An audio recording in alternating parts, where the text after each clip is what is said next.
Hello, I'm Clark Chandler, a transfer pricing economist.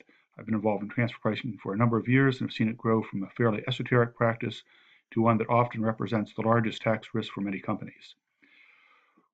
As the importance of transfer pricing has grown, so has the need to process large amounts of information, and this has posed lots of challenges. One of the things that has excited me recently is the ability to use visual dashboards as a way of looking at and developing a good understanding of large amounts of data and different slices and dices of that data. And so with this, I'd like to talk a little bit about how they can be used. This is a very simple visual dashboard. It has an interesting picture, a map, and we can explode the map if we want. We can go back and put it in its place. The map covers a hypothetical company that I call FateCo that has 297 different legal entities. There's a table of selected financial data down here. And over here we have filters or slicers that allow us to quickly change what the data look like. So if I want to look at just companies with just those legal entities in countries with tax rates of less than 10%, I can do that. If I want to look at them with countries of more than 10%, I can do that.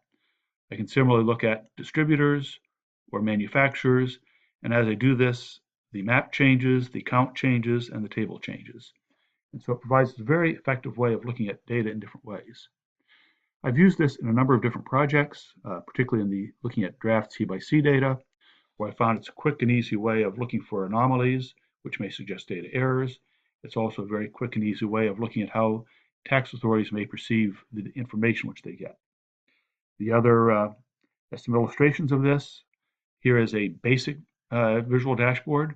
It's very similar to the one I just illustrated, except it has more pictures, more information, a larger table, and a greater number of filters or slicers.